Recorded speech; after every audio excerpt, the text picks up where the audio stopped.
बढ़े वह साधु। फिर से मैं दोहराऊं, जो गृहस्थी जीवन के संयुक्त रहता है या मानवता के संयुक्त रहता है वो मानव। दूसरी बात है जो साधना के लिए काम करता हो वो साधु है। और तीसरा मूल में साहब कहते हद चले सो मानवा, बेहद चले सो साधु, हद बेहद दो तजे ताकर मता अगाध। साधु के लिए उपक्रम है, जैसे मैंने मानवता के लिए कहा कि गृहस्थ जीवन के दायरे यह है कि जो हमको चाहिए वही हम दूसरों को दें। लेकिन साधना के क्षेत्र में जब आ जाते हैं तब ये बातें आती है, जैसे महात्मा गांधी जी ने कहा। महात्मा गांधी को महात्मा की उपाधि क्यों मिली थी? कि कोई आपको एक गाल पर कोई तमाचा मारे तो आप दूसरे गाल को भी आगे कर दे, अर्थात आपको कोई पीड़ा दे उसके साथ वे भी बदला का व्यवहार न रखे, नफरत का व्यवहार न रखे। कोई आपके लिए कटु सोचे फिर भी आप उसके लिए कटु न सोचे, ये साधना का उपक्रम है। आज लोग छोटी छोटी बातों में उलझते रहते हैं, लड़ाई झगड़ा में पड़े रहते, एक दूसरे की अवहेलना में लगे रहते हैं। ज्यादातर दृष्टि हम अपनी ओर न रख करके दूसरे की ओर रखते हैं। इसलिए साहब कहते हैं कि हद चले सु मानवा, बेहद चले सु साधु, हद बेहद दो तजे ताकर मता अगाध। हद और बेहद दोनों से ऊपर जो उड़ जाता है उसका मता अगाध है। जैसे हम सुनते हैं कि संत है, तो पहले बात लोग जब कहेंगे संत आए हैं तो कौन से संत आए हैं, ऐसा होता है ना, कौन से वाले संत आए हैं।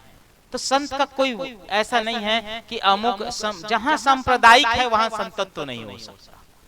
संप्रदाय जैसे अमुक संप्रदाय कह सकते हैं, मजहब कह सकते हैं। साहब ने कहा पंथ, संप्रदाय, मत, मजहब, इन सब से जो ऊपर उठ जाता है वो संतत्व को प्राप्त करता है। उसके नजर में कोई छोटा नहीं, कोई बड़ा नहीं। उनके नजर में कोई कपड़ा से किसी का परिचय नहीं। जैसे कोई पीला पहनते हैं, कोई भगवा पहनते हैं, कोई सफेद पहनते हैं, कोई काला भी पहनते हैं, ये सब एक जगह का एक व्यवस्था है।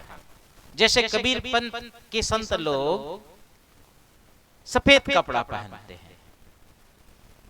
जो सफेद कपड़ा पहन लिया है, एक किसी को ज्वाइनिंग किया हुआ है, मान के चलिए एक परंपरा का ज्वाइनिंग की है। लेकिन जिनका विचार बाहर उठ गया हो, उससे भी ऊपर उठ जाता है, जिससे जो परंपरा से भी ऊपर उठ जाए, जो एक सीमा से ऊपर उठ जाए, जिसके जीवन में सच में संतत्व हो, जब वो उसके पास कोई आए तो वो किसी, जैसे इलाहाबाद में आश्रम में शुरुआत में आप जाएंगे तो वहां पर एक लिखा हुआ है कि किसी का जाति न पूछें, किसी का संप्रदाय न पूछें, और शायद राजनीति की भी बात वहां पर कुछ संक्षिप्त में, पूरा ध्यान नहीं आ रहा है, लेकिन किसी की जाति न पूछे, ये सबसे मूल में है। यह सत्संग में आ गए, सत्संग में कोई भी आए, संत गण अपनी बात रखेंगे और जो इसको धारण कर लेगा, जो इसको अपनाएंगे, वो जैसे जल है, जल का गुण है शीतलता। जल में कोई भी कदम रखें या जल को कोई भी ग्रहण करे उसको शीतलता महसूस हो। कोई भी व्यक्ति किसी भी जाति के हो, किसी भी समाज के हो। इसी तरह से धर्म कह सकते हैं या संतत्व कह सकते हैं, जो हद और बेहद से ऊपर उठ करके जो चलते हो, उनके जीवन को हम संतत्व की भाव कह सकते हैं। उनके लिए मत, पंथ, परंपरा की भी बात नहीं है। अभी आ रहा है ना कि हिंदू संत, तो हिंदू संत तो फिर हिंदू कैसा, ये भी समझना है ना। संत तो फिर हिंदू कैसा। और मुस्लिम में जैसे सूफी संत कह देते हैं, फकीर कह देते हैं। तो मैं समझता हूँ साहब ने इस पद में जो बात कहा है, जो हद और बेहद दोनों इन सीमाओं से, हिंदू, मुस्लिम, सिख, ईसाई, ये सांप्रदायिक बातों से जो ऊपर उठ जाए। आजकल तो जितना सांप्रदायिक जहर घोला जा रहा है कि हमारा धर्म बड़ा, हमारा संप्रदाय बड़ा, और आप लोग जाग जाओ, क्यों सो रहे हो, नहीं तो आपको कुछ लोग, कुछ ऐसे तबके के लोग, जो वो तबका है जो आपको दबा देंगे, आपको मार डालेंगे। क्या कैसा जहर घोला जा रहा है लोगों में। देखते रहिएगा, बहुत जल्दी सांप्रदायिक दंगा का विस्तार हो सकता है। हिंदू मुस्लिम दंगे की बातें आपको बताया किसने, क्या आप अध्ययन किए हैं? मुझे थोड़ी सी पीड़ा होती है कि कोई भी व्यक्ति आपको बस कुछ कह देता है, देखो भैया कौवा तुम्हारे कान को ले गया,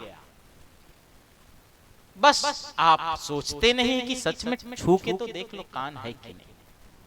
हम क्या करते हैं, बस कौवे के पीछे भाग गए। आपको बोल दिए हिंदू खतरे में है, किस बात का खतरा है? इस देश में माइनॉरिटी कितने परसेंट में है, उससे आपको कितना खतरा हो सकता है? हाँ, कुछ बातें कट्टरता और जो चीजें गलत है वो सबके लिए गलत है। कट्टरता तो हिंदू के लिए भी गलत है। मुझे एक हिंदू विराट हिंदू सम्मेलन रखे थे, उसमें बुलाया गया था और यही सांप्रदायिक बहुत सारी बातें हो रही थी। तो मुझे जब बोलने के लिए दिया गया तो मैंने कहा कट्टरता ना हिंदू के लिए ठीक है ना मुस्लिम के लिए। गलत मुस्लिम अगर किसी बातों से है और वही बात हम भी दोहराएं तो उसमें और हम में क्या अंतर है? साहब ने कहा कि वो तो वैसा ही हुआ, तू मत होहु अयान और वह निर्गुनिया तय गुणवंता मत एक ही में शान। हमें अपने जीवन को बेहतर करने के लिए प्रयत्न करना चाहिए, अच्छे कामों में सहभागिता निभाना चाहिए, लेकिन ये सांप्रदायिक जहर अपने दिमाग से निकाल देना चाहिए। अगर कोई मानवता के साथ में मुसलमान भाई व्यवहार करते हैं तो उसका भी सम्मान है, और हिंदू भाई जो लोग अपना जय जय तो बहुत बोल देते हैं, क्या आप राम की जय बोलते हैं, कृष्ण की जय बोलते हैं, कबीर साहब की जय बोलते हैं? आप कबीर साहब को मानते हैं और कबीर साहब को जय बोल दी, कबीर साहब की मानते हैं कि नहीं? राम की मानते हैं, राम को मानते हैं, ठीक, राम की मानते हैं कि नहीं? राम की बातों को आप सुनते हैं, समझते हैं? कबीर साहब को आप मानते हैं, लेकिन कबीर साहब की बातों को मानते हैं कि नहीं मानते? कबीरपंथी कौन है? बस कंठी बंधा लिए हम कबीरपंथी थोड़े हो गए।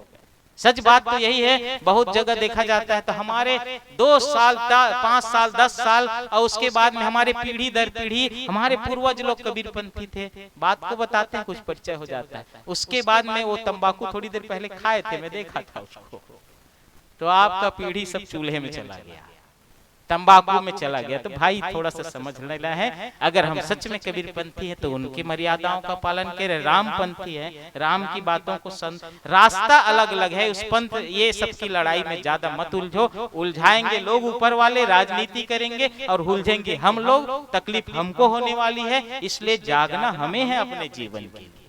मैं आप सबसे यही शायद निवेदन करता हूँ। मेरी बात मैं अपना रखना चाह रहा था जो भाव कि हम मनुष्य हैं, मनुष्य बने और साधना में आगे बढ़े। विचार अगर पवित्र हो जाए तो किसी भी भारत के नहीं, विश्व के किसी भी कोने में चले जाएंगे, आपको दुख देने वाला नहीं है। विचारों पर नियंत्रण नहीं, आंतरिक में बुराई है तो आप मंदिर में भी घुसे रहोगे ना तो शांति मिलने वाली नहीं। मंदिर में भी तो चोरी करते हैं, भगवान भी सोचता होगा मेरी ही मंदिर में चोरी करने आया हुआ, अब ये भी तो मेरा भक्त है, क्या करूं, है ना?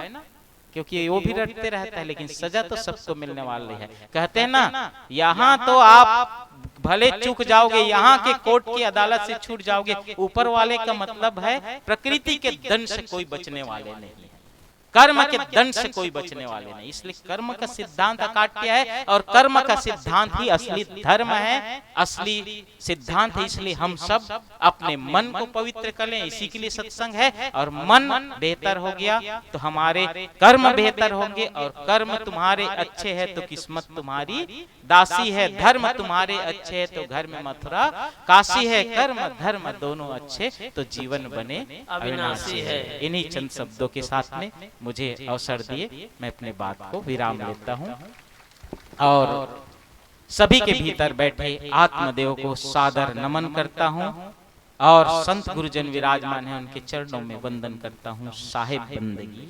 साहेब।